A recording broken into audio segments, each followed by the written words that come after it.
Fala galera do Mundo na Bola, no vídeo de hoje nós ainda vamos repercutir a punição ao atleta Gabriel Barbosa, o Gabigol, pela tentativa de fraude no processo de verificação de dopagem. Nos últimos dias, vem se falando muito em exemplos antigos, como o caso do Juninho Pernambucano, do Ayrton, mas houve uma mudança jurídica na questão de dopagem e esses casos antigos já não conseguem ser avaliados com a mesma precisão, já não servem mais como exemplos. Para tal, a gente precisa olhar em casos mais recentes. E para isso, nós vamos analisar casos, jurisprudências que estão disponíveis no Tribunal de Justiça Desportiva Antidopagem. Lá tem uma página específica que nós vamos mostrar com calma na sequência desse vídeo. Mas antes da gente começar a falar sobre o caso propriamente dito, não se esqueça, você que está chegando agora, deixe seu like, se inscreva no canal, marque o sininho de notificação. Você pode patrocinar esse vídeo fazendo um pix para a gente a qualquer momento aqui no Mundo na Bola pix@gmail.com.br. Eu vou soltar a nossa vinheta e a gente vai tratar desse assunto em detalhes. Nós vamos analisar a jurisprudência e nós vamos comentar o caso de Gabigol. Tem notícia boa para a torcida do Flamengo.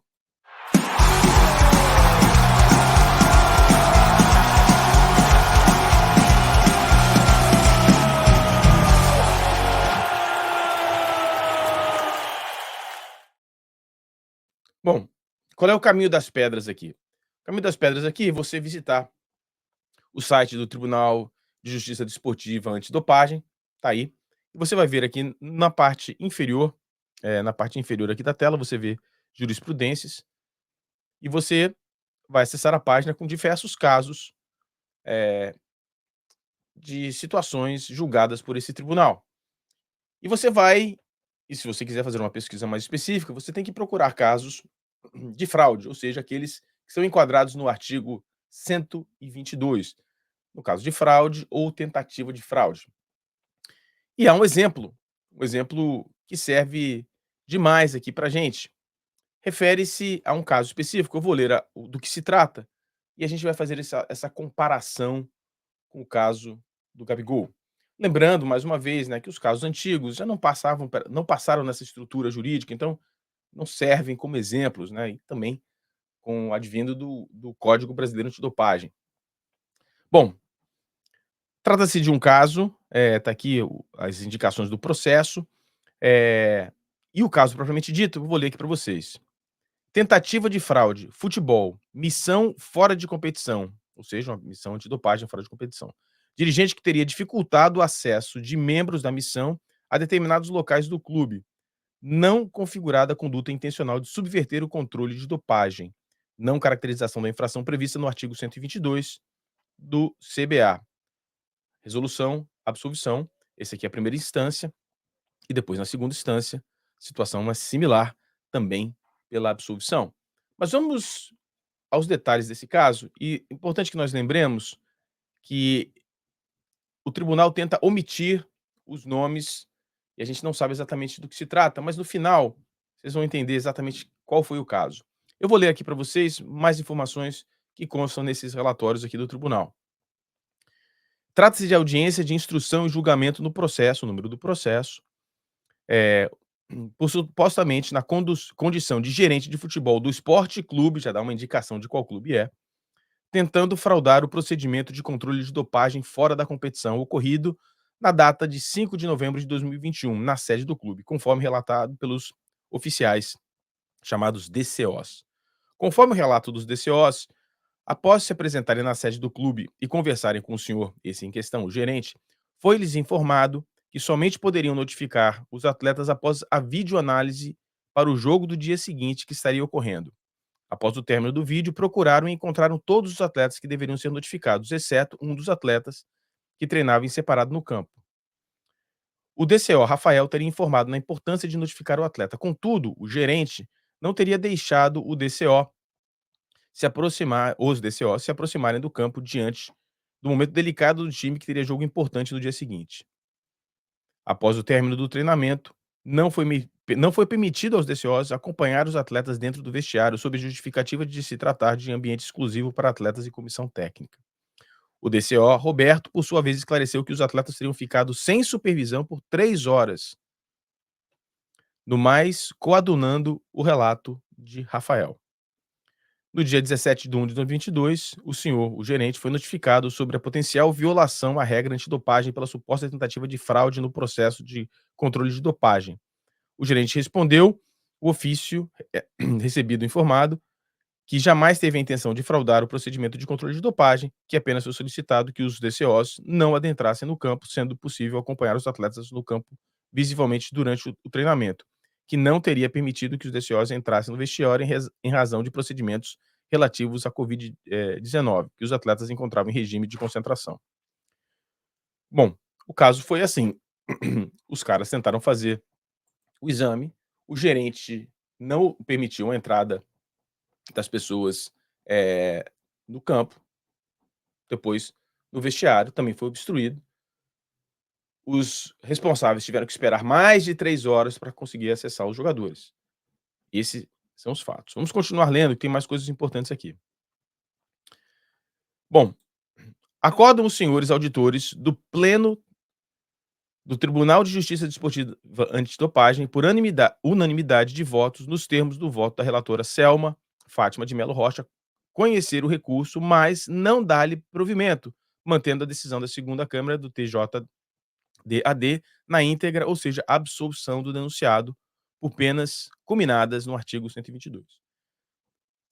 E por que que esse gerente, que nós vamos descobrir quem é, nós vamos ler aqui o que diz a Procuradoria de Justiça Desportiva, eu vou ler aqui para vocês, e vocês vão entender o que aconteceu. Bom,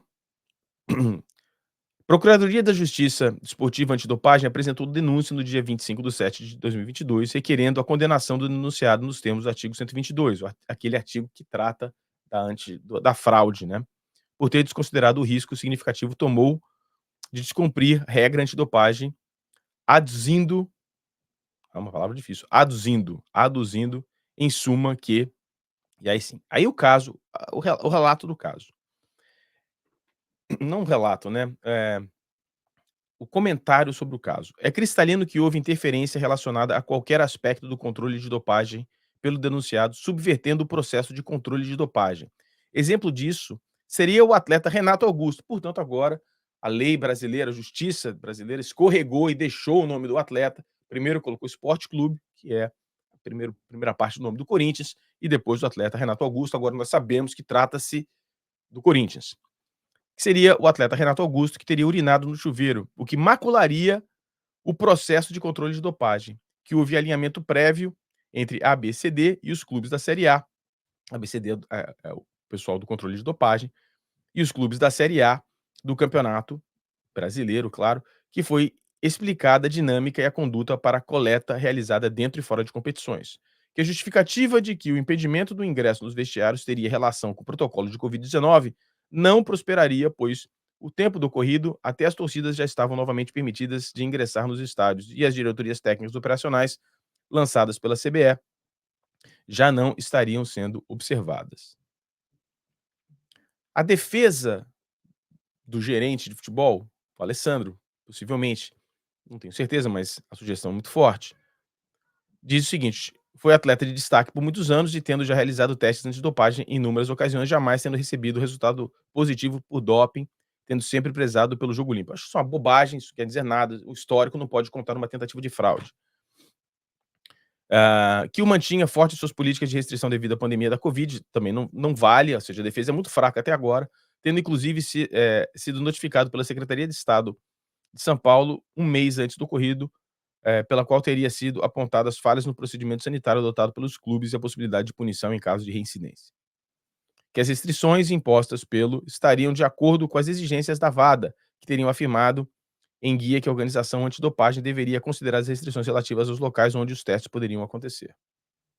Bom, eu achei a defesa fraquíssima, mas acontece o seguinte: no Código Brasileiro Antidopagem, uma discussão que nós tivemos na live de ontem, há a definição de fraude e de tentativa de fraude. E aí nós vamos notar que não se trata do caso do Gabigol. Fraude é definida pelo CBA, ou seja, Código Brasileiro Antidopagem, nos termos abaixo, conforme vemos: fraude, conduta intencional, ou seja, há a intenção ou a tentativa de subverter o processo de controle de dopagem não incluída na definição de métodos proibidos, a qual inclui entre outras práticas, oferecer ou aceitar propina para realizar ou deixar de realizar um ato, impedir a coleta de uma amostra, afetar ou possibilitar a análise de uma amostragem, falsificar documentos apresentados a uma organização antidopagem, comissão de AUT ou tribunal, obter depoimento falso de testemunhos ou cometer outros atos fraudulentos voltados a afetar a questão do resultado ou imposição das consequências. Ou seja, a fraude é a tentativa não de obstruir ou dificultar, mas de burlar a lei antidopagem e alterar a amostra que será feita. Por sua vez, a tentativa é definida pelo CBA como tentativa envolvimento intencional em conduta que constitui etapa substancial de uma sequência planejada para culminar na prática de violação da regra antidopagem, salvo em caso de, ou seja, a tentativa também refere-se à questão de fazer uma mudança, uma alteração no processo que vai alterar diretamente, diretamente o resultado. É esse o ponto. A questão do dolo, né? É importante notar que quando você fala, tá?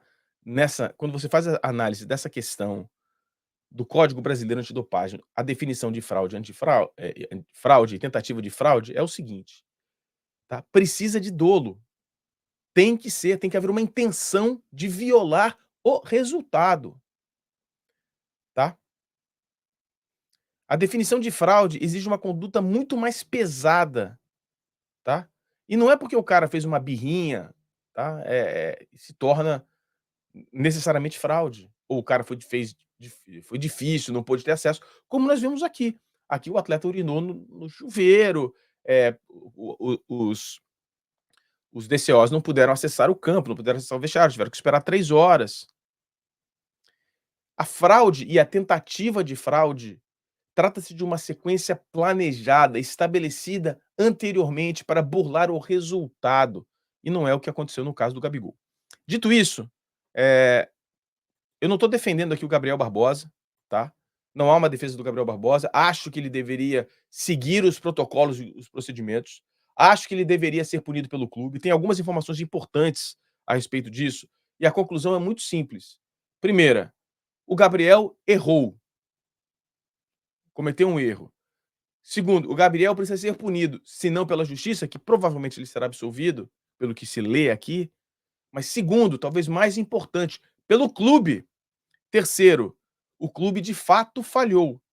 Eu disse ontem que não dá para culpar o clube, também acho que não dá para culpar o clube pelo caso, mas ficou claro que é um procedimento mais sério e que falhas no protocolo podem trazer problemas dessa natureza.